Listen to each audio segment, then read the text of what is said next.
do hope you sense God's love for you. This is Connection Sunday, and like Jackie so eloquently said, that if you want to come to our church and be anonymous and be no one looks at you, no one talks to you, that is awesome. You are more than welcome to do that. We might look at you, but we won't talk to you. That's okay, right? But if you have been here and you're looking for a way to plug in, you want to get connected, you're looking for a group of friends, a community, you want more than that, today's a great weekend to take the first step. And as you walk out of here in the foyer, you're going to see a bunch of tables that are going to have a bunch of different ways you can get connected. There's groups you can join, there's ways you can serve, and there's nothing like getting to know someone when you work alongside them. So when you're hosting, you're greeting, helping set up or clean up, you make friendships there, and some of those friendships last a lifetime. So this is Connection Sunday. I got a video that was put together, and we want to show it to you now, and some of you are in it, and it's just what your experience serving at Washington Cathedral has been like. So go ahead and get that video ready for me.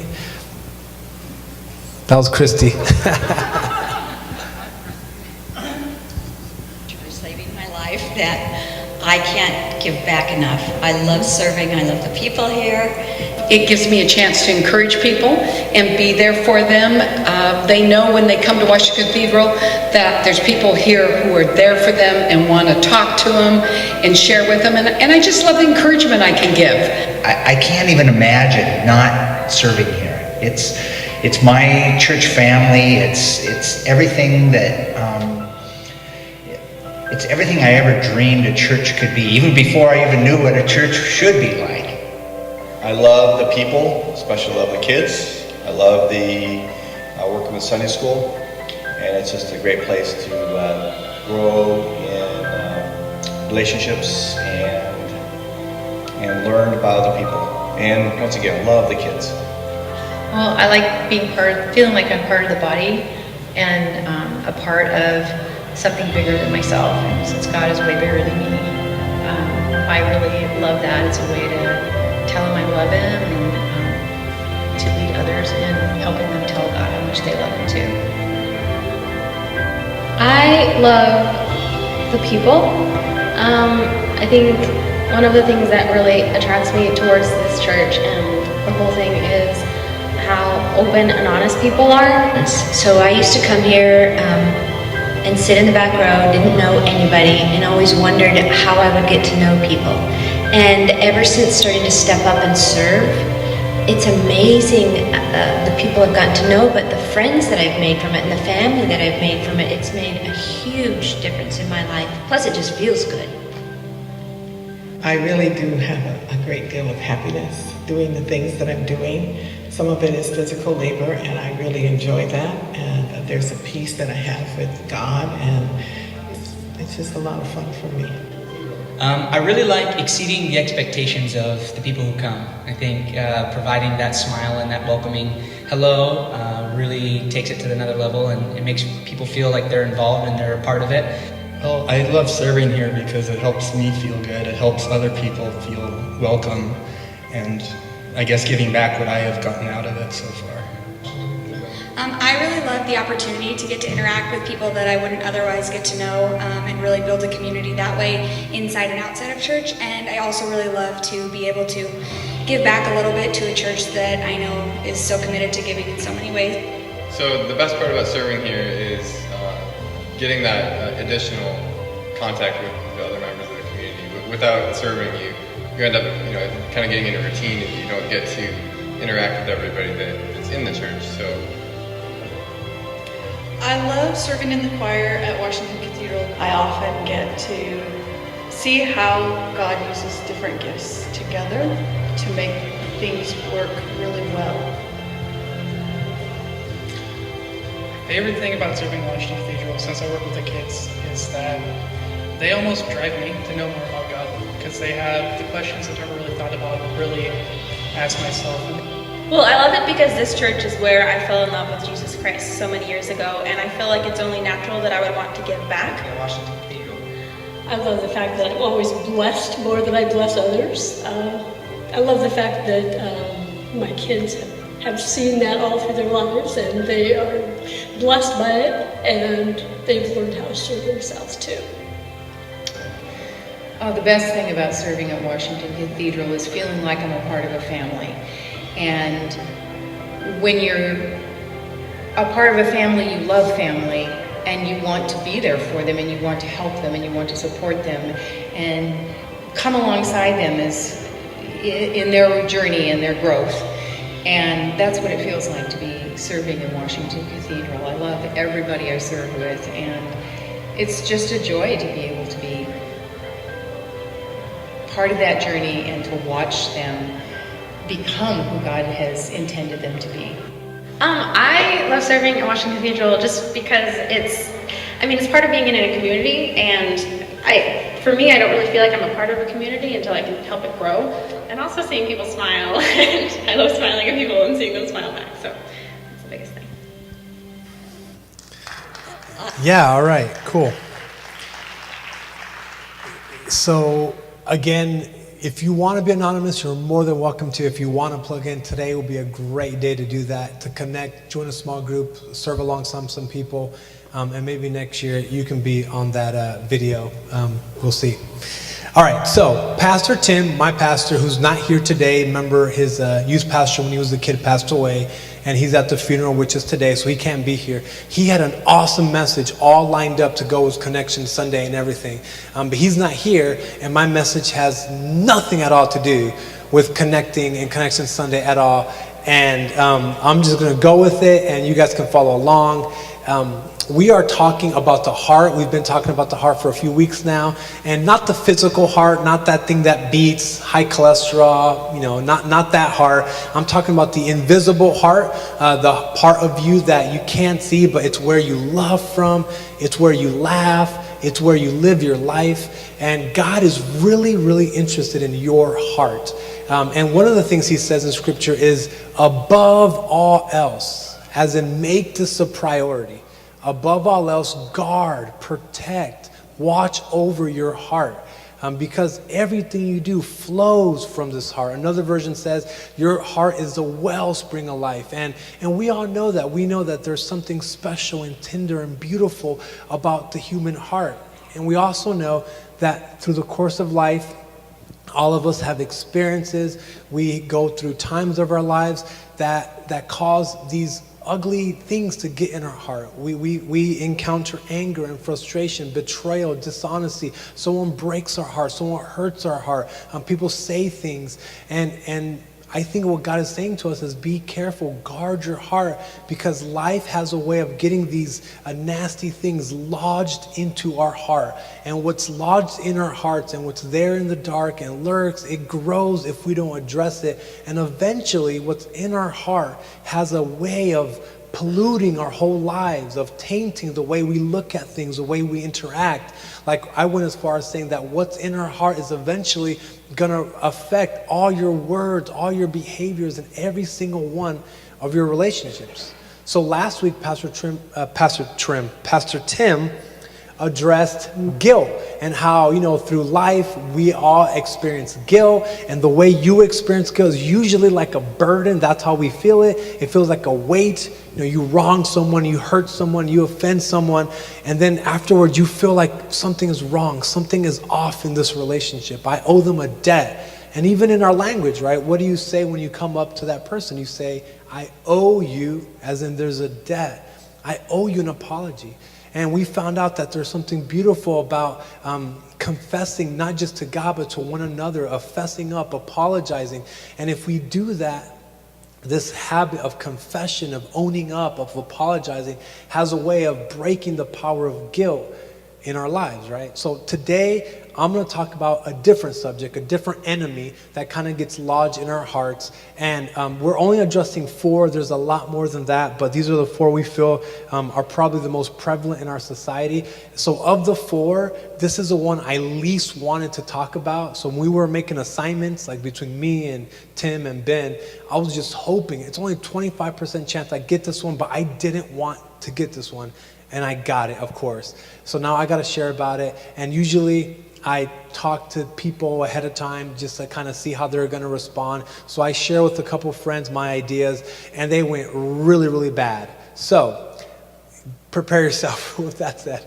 I've only been a pastor for about 10 years. I was a bad one for about 9.5 of those 10 years. So I'm really new to this, and I'm trying to grow and learn. And here's what I've realized. Let's just say I counsel people left and right. I talk to people. I have meetings, appointments. Let's just say, for the sake of argument, it's an average of 2 a week, right? For 2 a week. So for the last 10 years, I've been meeting with, let's say, 1,000 people, give or take a few, if you average it out, right? Of those 1,000 appointments I have, never once, not one time, never in the whole 10 years, has anyone ever said, this is my problem. This is what I struggle with. This is my thing. Because what I'm going to talk about is one of those things, it's kind of easy to see in other people. It's close to impossible, if not impossible, to ever see it in the mirror. Yet, this issue is something Jesus specifically talks about more than anything else. And this issue is really one of the number one causes of arguments between husbands and wives. It's one of the biggest sources of anxiety and worry, and it produces all of that in almost all of us. And we live in a culture and a world that really worships this thing we're going to be talking about. So the issue, the enemy I want to address is greed, as in G-R-E-E-D, greed, and possessions and stuff and money. And that's what I want to talk about this morning. And I know that for the sake of argument, here's what I say, here's what we're all saying, and I'm in agreement with you, is that I would probably say I could be a little bit more generous, but I'm not a greedy person, and I agree we're not. So just for today, here's what I want to do. I'm not talking to anyone who's in here, right? This is not for you. This is for that church down the street and those people, because they are nasty and I've seen them and they're greedy. So let's just, for today, let's just gossip a little bit. It'll feel good. We're talking about them. We're not talking to you. This isn't for you. I know this isn't your problem, but just bear with me. And let me just say one more thing. I always say this when I have to talk about this issue is, if you're new to church, or you're visiting, or you've been far from God and you're coming back, and one of your issues is the church, all they care about is money, or the pastor, all he cares about is money, let me just assure you, this is not a gift to the church issue or a gift to Ray. I'm not getting a raise after today, or nothing like that is happening. And if it makes you feel comfortable, don't give to anything that I'm associated with. That'd be completely fine with me. We believe God is going to take care of us. That being said, I want you to realize that what Jesus says is that this issue we're talking about, it's really not a financial issue. It's not really a money thing. It's really a heart issue. And that's why I think Jesus addressed it. So all that disclaimer aside, right, that's just my big build up to say, don't blame me. Jesus said it. Blame him. Get mad at him, okay? It's him. Okay, that being said, here's the big idea I want to present to you this morning, which is this. So I just got over a cold, and it's like the second cold I got in this cold season, right? And according to the American Medical Association, an average adult gets 2 to 4 colds a year. A child is double that, 4 to 8 colds a year. So the cold season that runs from September to May is when the number one reason people visit a hospital or doctor will be because of a cold. So it's very common, it's prevalent. Everyone here has had a cold one time or another. So that being said, I just had a cold less than a month ago. I took the vitamins, I rested, did everything I needed to do, and I got over my cold, right? So it seems like to me that my body had developed the antibodies to fight the cold. Like, okay, I got my cold out the way, I'm gonna be fine the rest of the season. And then less than a month later, I got another cold. And this one was the same symptoms, but it was a little bit longer, and it went down to my lungs, so I had to see a doctor because I have asthma. So I was talking to my doctor, and I was just complaining and saying, this doesn't make any sense to me. I just got over a cold. Like, is my body in that bad a shape that it forgets these antibodies? Were they taking a break? Were they on a nap? What happened? Why did I catch another cold? And he says something that you probably all know, but what he said was that, Ray, here's what happened. Your body developed an antibody to this specific cold. So this specific cold, if it came again, your body would fight it and it would win and you would be fine. The problem is that this is a different cold you have. It's a different variant. It's a different type. It's a different kind of cold. So your body doesn't have the antibodies. So you have to develop it, fight it, and you overcome it. But here's the bad news. For the rest of your life, you're going to be fighting different types of cold. It doesn't matter how old or how healthy you are. Eventually, there's going to be a strand of cold that you're going to be susceptible to. So, eat healthy, take a lot of rest. He gave me all this stuff. And maybe you knew all that, but I wasn't aware of that. But it makes sense. So here's my idea. What if, just bear with me, what if greed is just like that? What if greed, there isn't just one type of greed where we just get vaccinated from it and we're done for? What if greed is like a cold and there's all types, different kinds, different variants of greed? What if that's the case? And what if we fight one type of greed and we overcome it? No, we're not like that. But then just the next day, the next week, the next month, there's another type of greed that comes and we have to fight it. And for the rest of our life, especially us who live here, we're going to have to be fighting that type of greed. And here's what Jesus says, right? In one of his definitive statements on greed, Luke 12:15, he says this to us, to Christians. He says this, beware. Watch out. Be on your guard against all kinds of greed. So what if that's what Jesus is identifying? What if he's saying that there's more than one kind of greed? Because when I think of greed, here's the image that comes to mind, is Scrooge, and he's sitting at a table, and there's a fireplace, but no fire because he doesn't want to spend money for the wood. And he has on his table just piles and piles of gold in coins, and he has an English accent. So that's what I think of when I think of greed, right? And most of you don't have an English accent.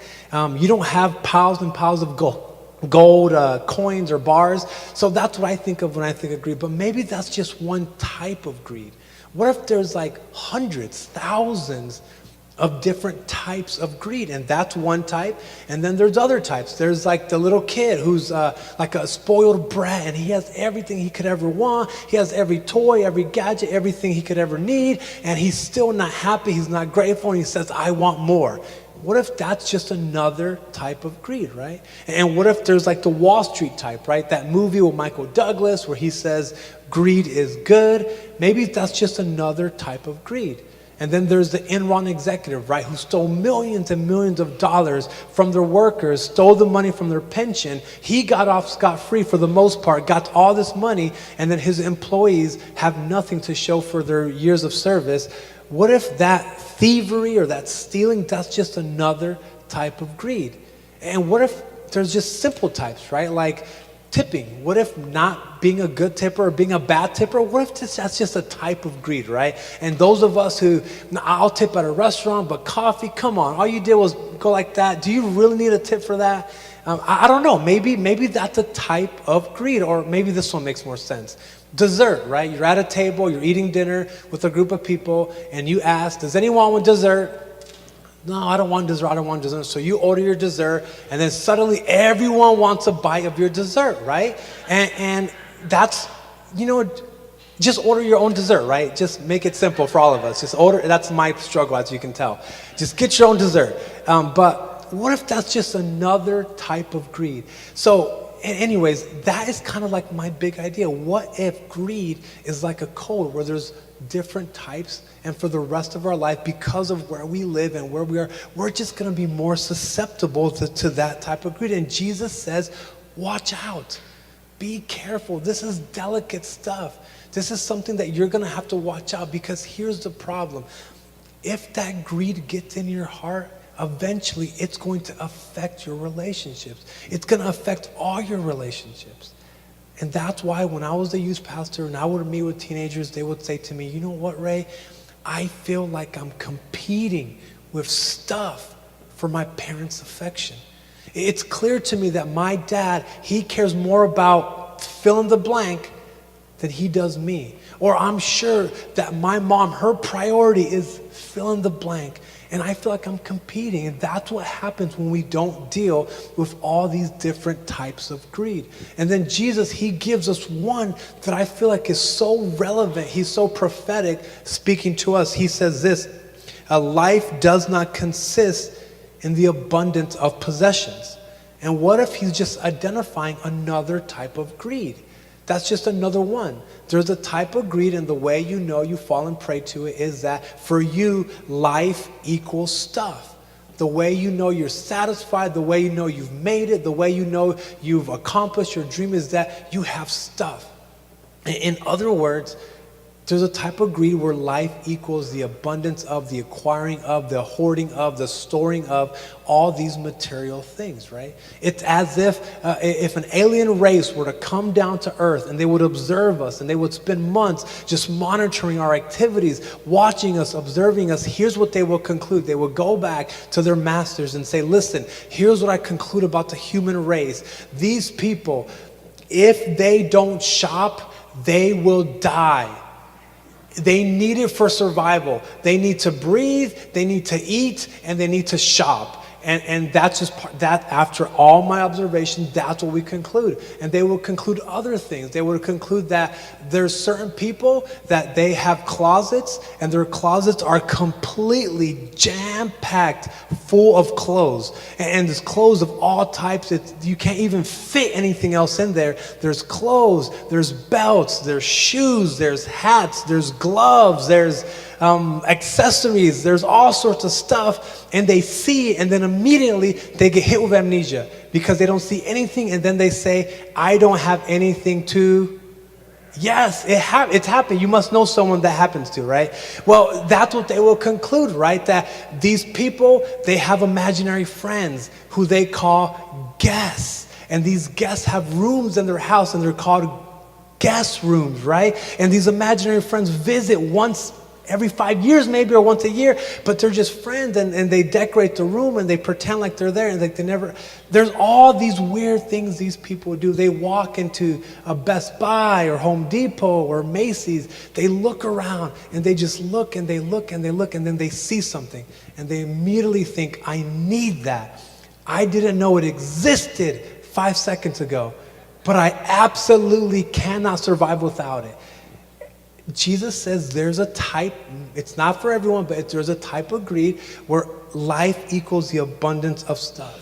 And he says, be careful. And I think for us, for the church down the street, for them, they need to be careful because they live in a culture where this is how they live. This is a normal part of life. And I agree, we need to, right? Like, I need groceries, I need clothes, I can't walk around, I don't know, forget it. We all need it, right? So we all need stuff. It's just part of what we do. But Jesus says, just be careful. Would you be careful?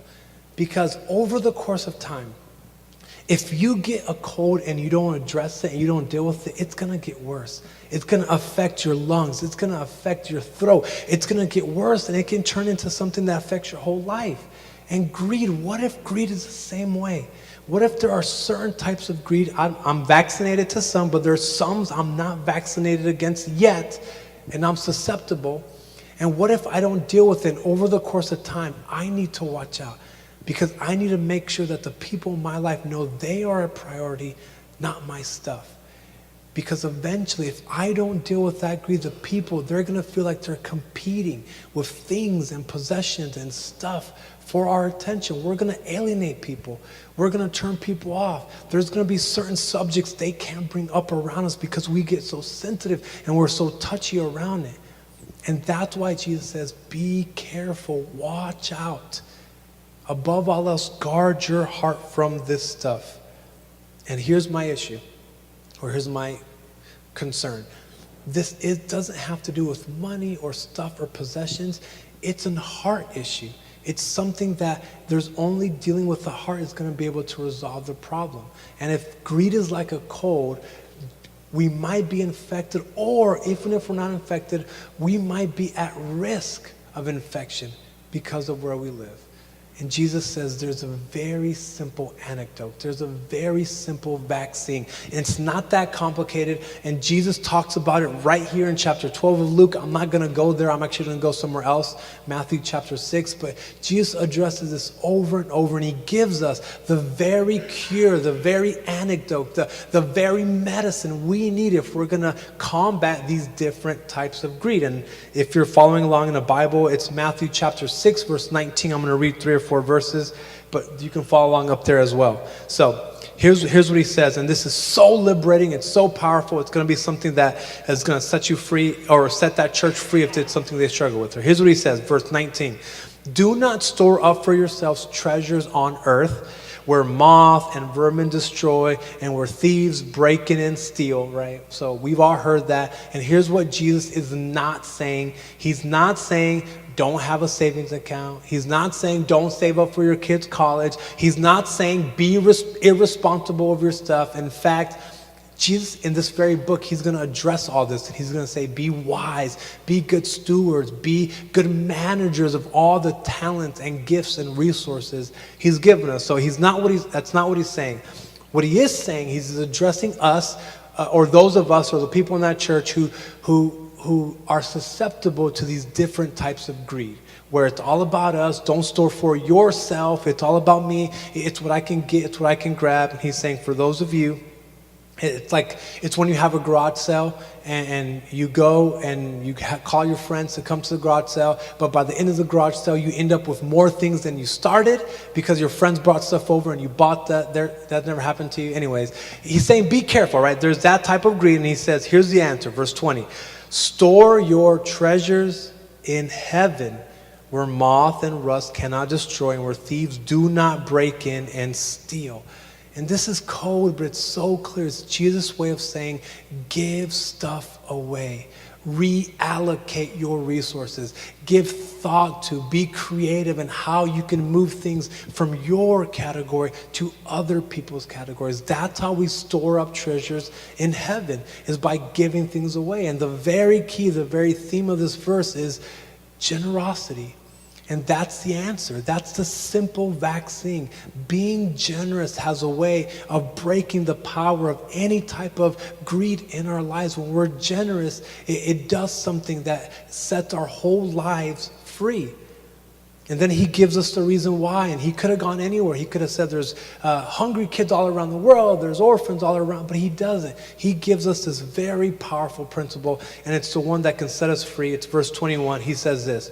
For where your treasure is, there your heart will be also.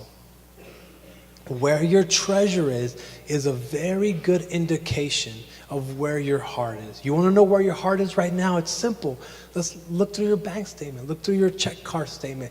You can easily find out where your heart is. And Jesus says the reason I want you to give things away, the reason I want you to have a lifestyle of generosity is because when you move your treasure, when you reallocate your stuff, guess what follows?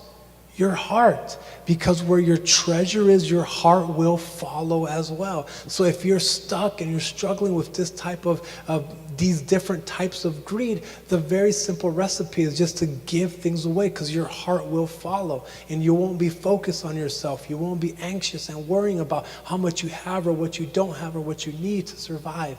And Jesus says it's very simple. Give things away. And that's the issue with greed. You can't pray your way out of it. You can't talk your way out of it. The only way to deal with this is to be generous, is to give your way out. Generosity is the only thing that breaks the power of greed in our hearts. So, Jesus gives us an illustration, and this illustration is very confusing. Here's what he says, verse 22. He continues. He says, the eye is the lamp of the body, and if your eyes are healthy, your whole body will be full of light. But if your eyes are unhealthy, your whole body will be full of darkness. If then the light within you is darkness, how great is that darkness? So Jesus is talking about treasures and your heart, and then he says this, after which we say, what in the world does that have anything to do with generosity? I feel like Jesus just confused us, but it's actually a cool thought he says. Here's what he's saying.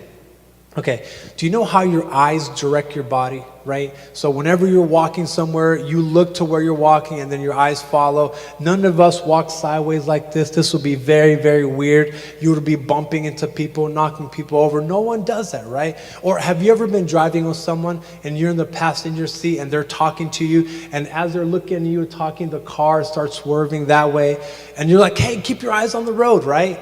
Some of you are elbowing some people. Don't point people out. It's okay. It happens to a lot of us, right? And well, that's what he's saying. Your eyes direct your body. And in the same way, your treasure has an ability to direct your whole life, your whole body. And it's so true. He says treasures are not just an indicator of where you're at. They can be an indication of where you're going to be. So when we give things away, when we're generous, something happens to our whole life. And Jesus uses two words here that are so cool. It's the word healthy he uses there. It's the only time in the whole Bible Jesus uses this word healthy. And what it means is generous. That's the meaning of the word. So he says if your eyes are generous, if your life is generous, your whole body will be full of light. And there's something to that. You know, Elise said that you're sitting next to the most generous people in the world, and it's so true. And you know that when you're generous, something happens to your soul. Something happens to your life where you're full of life. When you see something you've given help someone in need, there's something beautiful in your whole life gets full of life. And then he uses that other word for unhealthy. And what it means is envious or greedy. When your eyes are greedy, when they're holding on too tightly, when you've gotten sick by some type of greed, something happens where your whole life gets full of darkness. And then we wonder how could greed affect my whole life? It's so easy. It gets lodged in your heart. You start worrying about stuff and things and money and all these different things, and it becomes overwhelming. And you start waking up in the middle of the night, doing finances, checking your banking account, looking at things, going on Amazon, whatever. It happens to all of us. And Jesus says, be careful. Watch out. You wonder, how could marriages be so impacted by money and stuff? You think, how could this little piece of paper with pictures of dead presidents, how could that paper impact my love for my wife or my husband? It's easy. Greed has a way of directing your whole life, of polluting your whole life, which is why Jesus says, be generous, be careful. The only antidote is a lifestyle of generosity. And I think for the most part, we all agree with that. For the most part, that makes sense. Yes, it's not good to be selfish or self-centered or to hold on everything for myself. It's good to share with others and be generous. I think we all agree with that. But I've been in your seats before, and I've always wondered, okay, where does this land in my life? Like, what does this look like practically in my life? What does that mean? If, okay, the eye's healthy, sure, whatever, that makes sense. What does Jesus want for me particularly? What does that mean? Does that mean that the phone I have, I'm stuck with that phone the rest of my life? I can never upgrade my phone? Does it mean that the car I'm driving now, that's the car I'm driving for the next 20 years? So if you just bought a car, you're in luck. But if you got an old car, you're out of luck, right? Like, what does it mean? I never get a house. I never get a vacation home. And honestly, I think we're just complicating it way too much. I think it's a lot simpler than that. And I think I learned it as a kid and you learned it as a kid. And here's what my mom taught me, and it was very simple. Here's what she said. She said, Ray, if you have 2 cookies in your hands, you got 2 cookies in your hands, and you hear your sister coming, eat those cookies as fast as you can, right? So you don't have to share. That's what my mom taught me, and it made sense, right? Because that way I don't have to share. I get more, of course not, right? I'm just kidding. My mom did not teach me that. You guys were thinking my mom's bad. No, she didn't. My mom taught me the same thing. Your mom, your dad, your teacher, your Sunday school teacher, your counselor, your coach, or anybody, anyone in your life taught you the same thing when they were kids. If you have 2 cookies and you have a friend who has no cookies, what do? Share. Share. That's all you do. It's not that complicated. You just share, right? If you invite guests over to your home and you're hosting them and there's only 2 cookies and your kids eat both cookies and don't share with the other kids, wouldn't you be mortified? Wouldn't you be so embarrassed? Wouldn't you think, oh my goodness, why would you do that? Why wouldn't you share with the kids who are here? You cut those cookies in half. You count the chocolate chips and you make sure they're even so that everyone every side of the cookie has the same number of chocolate chips. Anyways, I think it's so simple. I think God is just saying, listen, be careful.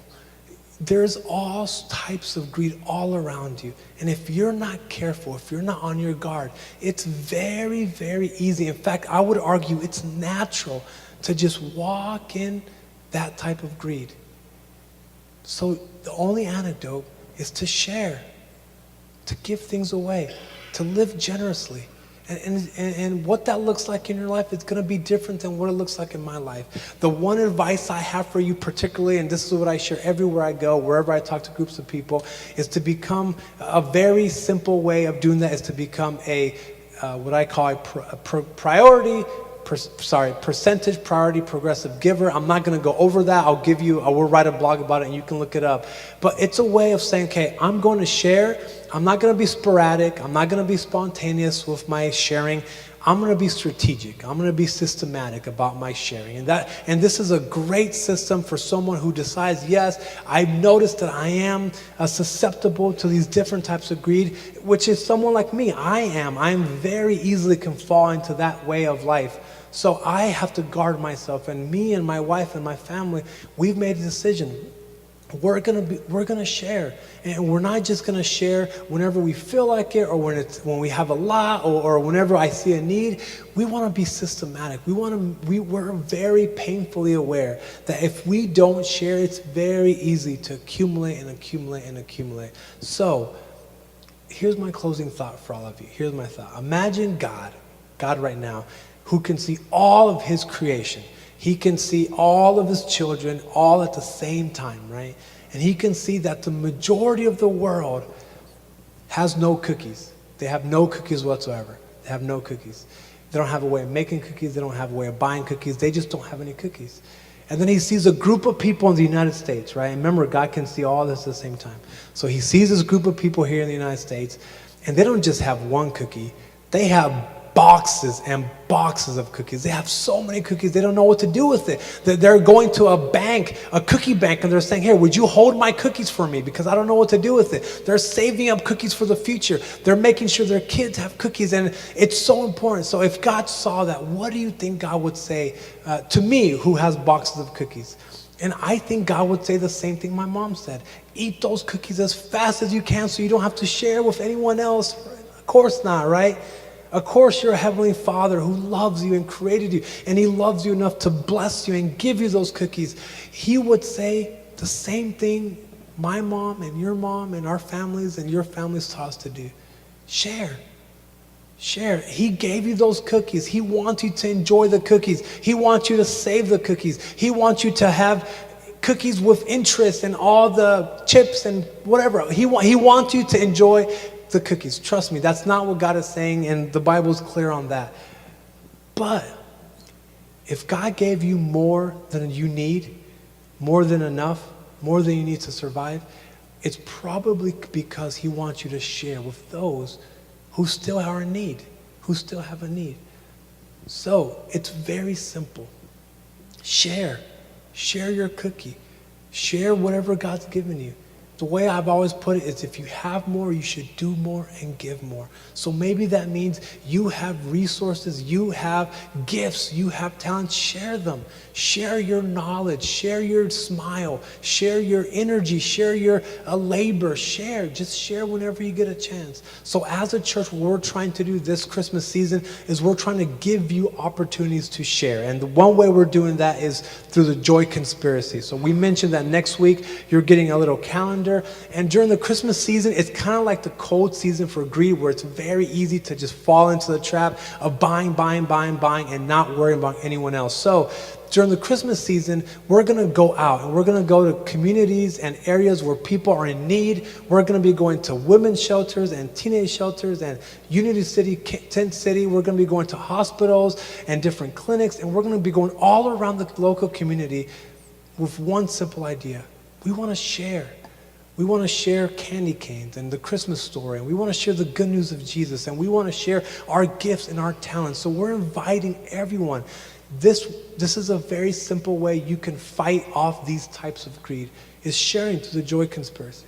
Or maybe you want to share your gifts and join and start serving and shake hands and make coffee and help set up and help counsel people, or help teenagers who are struggling with identity issues, help little kids, or help tutoring, or however you can help. Maybe that's how you're going to share. Maybe you're a great mechanic and you're going to help single moms whose cars are breaking down. That's how you're going to help. There's an endless number of ways you can share. So my challenge for you, and I'm going to stop now before you get any madder at me.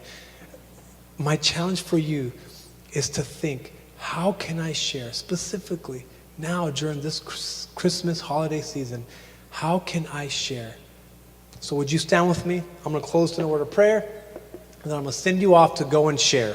Father, I thank you so much for everything you have given us.